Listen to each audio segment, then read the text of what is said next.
And funnily enough, I've just done a Leffy review on this. It only had 2 bars left. It's gone up to 4 bars since I've pulled the pint through. Anyway, you may have just seen or have seen previously that I've done an Amity Brew Co Concord.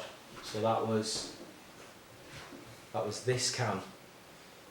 It's a New Zealand Pilsner this, and it was a limited run. Now they do a core range at Amity, and part of that is this Festoon Hell's Lager. Now I've had, they did a black lager and they did like a, what are they called, cold IPA version of this, and they do this which is the standard, what everything is based off. So let's try this Hell's Lager, see how it compares to the New Zealand Pilsner. I'm not sure what the difference is between Pilsner and Lager. If you know, if there is a difference, just drop it in the comments. 4.6%. I will not bother reading the same stuff that was on that can, but it does say bready, crisp lager. We have huge admiration for the classic German lagers and have tried to combine our love for supping cold steins of beer in the sunshine or indoors. Refreshing, bitter and bready, this is our ode to the Hells. So, cheers. So let's crack it open. Alright. So, like the last one, quite carbonated and fizzy to open. There's a little bit on the floor there. I know you can't see much because my hand's in the way. So this is not as carbonated as the New Zealand one was.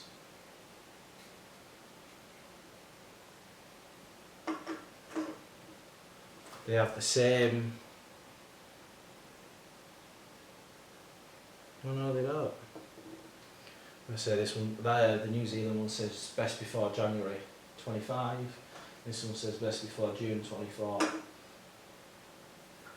So, less carbonation, quite a lot less carbonation. I've saved it in a different glass so we can see what colours they are. So, the one in my glass is the Festoon that I've got up here. Hopefully you can see the artwork. The one in the Vocation glass, colour wise, fairly similar, not a million miles away. Smell wise, completely different though. That one had the Motuku Kalawawa blah blah blah blah hops. However you say that,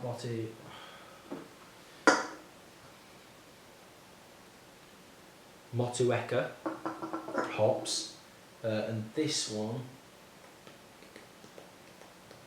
has Hallertau and Mandarina hops, so maybe that's why it is golden in ale or orangey in colour. Maybe the orange is reflected in the logo here, in the branding for it.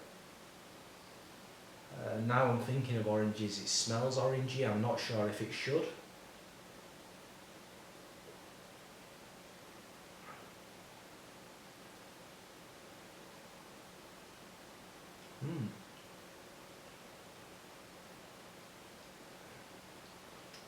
Flavour profile, there's not an awful lot for me going on there to say it's a core beer. I think this one has a lot stronger flavours. That is brighter in colour as well. This is more of a deeper orange, so maybe there's some blood orange or something in there. Maybe it's that hop that sounds like Mandarina that is pulling through some orange flavours.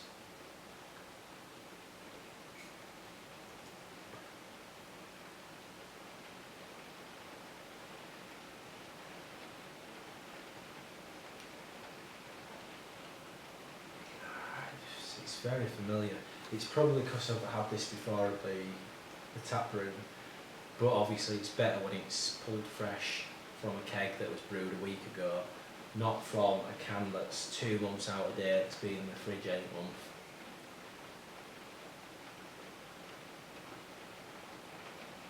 But yeah, there is lots of tangerine or mandarin or whatever that orange flavour is coming through. Not much carbonation at all, head dissipation gone. Rain is coming, so you might not be able to hear me properly. I'm not a fan of this one, to be honest.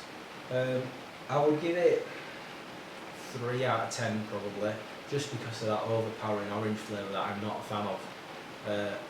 Yeah, if you're going to go for a Pilsner from Amity, I'd recommend Concord, not this. Or the black version of this was pretty good, I remember. I don't know if I've got a can of that left, but I think the tip is, oh, there's a lot of carbonation going on between all these beers. I think the key is, if you're going to buy something, drink it pretty much straight away, as fresh as it can be. It's me keeping these for weeks and months. It's not doing anything for these beer reviews really. My next can, if I do it tonight, would be Hazy Pale from Horse Brewery. So if you want to see some more can reviews or machine reviews, there's both machines that are on today. Put a subscribe on this video. I think I'm only on about 73 subscribers, so they all help. Cheers.